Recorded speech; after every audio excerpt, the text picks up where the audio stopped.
بسم اللہ الرحمن الرحیم۔ السلام علیکم اسٹوڈینٹس، ہوپ سو آپ سب لوگ خیریت سے ہوں گے۔ آج کا جو ہمارا لیکچر ہے اس میں ہم نے اسٹرکچر آف پرسنالٹی کے بارے میں پڑھنا ہے، یعنی شخصیت کی ساخت کے بارے میں، جو کہ فرائڈ کی طرف سے ایک تھیوری دی گئی تھی۔ اس پہ اس نے ایک ٹاپک دیا تھا اسٹرکچر آف پرسنالٹی، شخصیت کی ساخت۔ اب اس میں کیا چیزیں ہوتی ہیں؟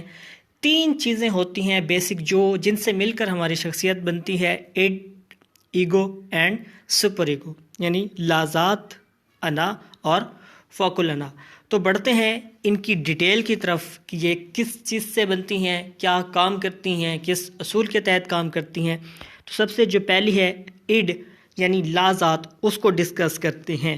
دی add comes from a Latin word meaning it contains all passions and instincts. It is preset in the newborn infant. It works on player principle.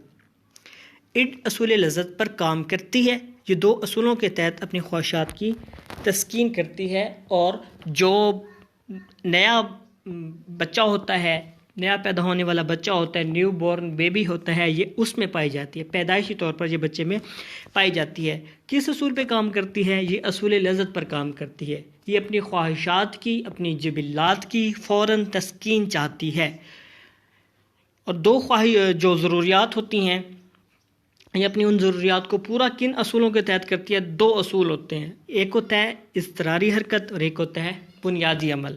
اضطراری حرکت میں کیا ہوتا ہے؟ یعنی ریفلیکس ایکشن، جو حرکات و سکنات ہم سے خود بخود سرزد ہو جاتی ہیں، اور ان کو پرفارم کون کرتا ہے؟ ہمارا حرام مغز، اسپائنل کارڈ ان کو پرفارم کرتا ہے۔ ہنگامی صورتحال میں، ایمرجنسی کی صورتحال میں یہ چیزیں جو آٹومیٹکلی ہم سے پرفارم ہو جاتی ہیں۔ اس کے بعد ہے بنیادی عمل۔ اس میں کیا ہوتا ہے؟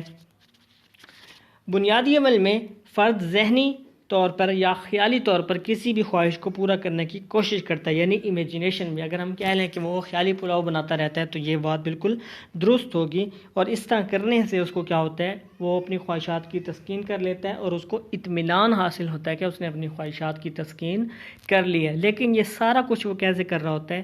ذہنی طور پر کر رہا ہوتا ہے۔ دوسری چیز جو ہے وہ ہمارے پاس ہے ایگو، اور ایگو کیا کرتی ہے؟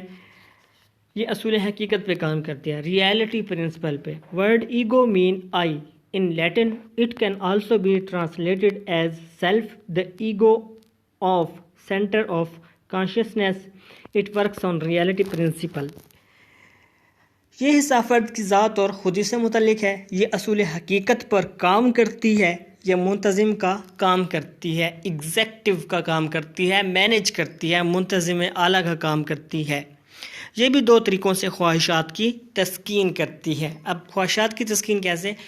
جو ایڈ کی خواہشات ہوتی ہیں ان کو پورا ایگو نے ہی کرنا ہوتا ہے، ایگو ہی موقع اور محل کا انتظام کرتی ہے، انتظار کرتی ہے، اور پھر کیا کرتی ہے؟ ایڈ کی خواہشات کو پورا کرتی ہے۔ یہ ایڈ کی خواہشات کو روکتی ہے، مکمل طور پر ختم نہیں کرتی، بلکہ کچھ دیر کے لیے ان کو پوسٹ پون کر دیتی ہے، ڈیلے کر دیتی ہے، اور جب صحیح وقت ہوتا ہے تو یہ ایڈ کی خواہشات کو پورا کرتی ہے۔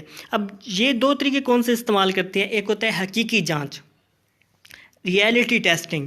اس میں اصول حقیقت کا مطلب لذت کے حصول کو روکنا نہیں، بلکہ جائز اور مناسب موقع تلاش کرنا ہے۔ اسے ریئلٹی ٹیسٹنگ کہتے ہیں، کہ وہ اس موقع کا انتظار کرتی ہے، انتظام کرتی ہے جو بالکل پرفیکٹ ہوتے ہیں۔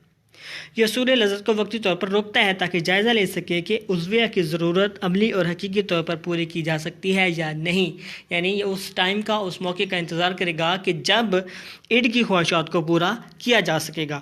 اور جو دوسرا ہے وہ ہے ثانوی عمل۔ اس میں ہم کیا کیا جاتا ہے؟ Secondary process. اس میں کیا کیا جاتا ہے کہ حقیقت میں ان پریکٹیکل لائف اس خواہشات کی یا ان خواہشات کی تسکین کی جاتی ہے جو ایڈ کی پیدا ہوتی ہیں۔ یاد رکھیے گا، ایڈ کی خواہشات کو ہمیشہ پورا کون کرتا ہے؟ ایگو۔ ایگو ہی اس کے لیے صحیح موقع کا انتظام کرتا ہے، صحیح وقت کا انتظام کرتا ہے، اور اس کی خواہشات کو، ایڈ کی جو خواہشات ہوتی ہیں ان کو پورا کرتا ہے۔ یہ ان کو کچھ دیر کے لیے ڈیلے تو ضرور کر دیتا ہے، لیکن مکمل طور پر ان کو ختم نہیں کرتا۔ اور جو تیسری چیز ہے ہمارے پاس وہ ہے سپر ایگو، فوق Allana. The superego is the internalized representation of the values and morals. The superego judges whether an action is right or wrong. It works on moral principle. یہ اخلاقی اصول پر کام کرتی ہے، یہ 5 سال میں نشو و نما پا جاتی ہے، اچھائی اور برائی میں فرق سکھاتی ہے، ٹھیک ہے۔ اس میں کیا ہوتا ہے کہ یہ اچھائی اور برائی، نیکی اور بدی میں فرق سکھاتی ہے، یہ معیار قائم کرتی ہے کہ کیا چیز غلط ہے، کیا چیز ٹھیک ہے، کیا اچھائی ہے، کیا برائی ہے، اور یہ ڈیولپ کب ہوتی ہے؟ 5 سال کے بچے میں جو سپر ایگو ہوتی ہے وہ ڈیولپ ہو جاتی ہے، اس کو اچھائی برائی کا فرق سمجھ آنا شروع ہو جاتا ہے۔ تو سپر ایگو کس پہ کام کرتی ہے؟ اخلاقی اصول پہ کام کرتی ہے، یہ ہر چیز میں، ہر بات میں جو اخلاقی پہلو ہوتا ہے اس کو دیکھتی ہے۔ اب یہ کن 2 اصولوں پر کام کر کے وہ خواہشات کی تسکین کرتے ہیں؟ وہ 2 اصول یہ ہیں، ایک تو ہے ضمیر اور دوسرا ہمارے پاس ہے مثالی انا۔ ضمیر یہ محتسب کا کام کرتا ہے، اگر فرض سے کوئی غلطی ہو جاتی ہے، کوئی گناہ ہو جاتا ہے، کوئی مسٹیک ہو جاتی ہے، تو اس کا جو ضمیر ہوتا ہے وہ اس کو ملامت کرتا رہتا ہے، یہ ضمیر ہے، وہ اس کو بتاتا ہے کہ کیا اچھا ہے، کیا برا ہے، کیا نیکی ہے، کیا بدی ہے۔ اس کے بعد جو دوسری چیز ہمارے پاس ہے مثالی انا، اچھے اور اخلاقی کردار ادا کرنے سے اس کی نشو و نما ہوتی ہے، انسان ان لوگوں کو آئیڈیل بنا لیتا ہے اپنے لیے جو اچھا کام پرفارم کر رہے ہوتے ہیں، اچھا کردار ادا کر رہے ہوتے ہیں، پھر انسان کیا کرتا ہے؟ ان کو شعوری اور لاشعوری طور پر ان لوگوں کو فالو کرتا ہے، پھر اس کو سمجھ آ جاتی ہے کہ میں اگر ایسا کر رہا ہوں تو یہ غلط ہے یا ٹھیک ہے، اور اگر وہ لوگ ایسا کر رہے ہیں جن کو وہ آئیڈیل بنا لیتا ہے، وہ اگر ایسا کر رہے ہیں تو یہ غلط ہے یا ٹھیک ہے۔ یہ 2 طریقے ہیں جن کی وجہ سے جو سپر ایگو ہے یہ اپنی خواہشات کی تسکین کرتی ہے۔ تو یہاں تک آج کا جو ٹاپک ہے وہ ہمارا ختم ہوا۔ نیکسٹ انشاءاللہ ہم ڈیفنس میکانزم کو ڈسکس کریں گے۔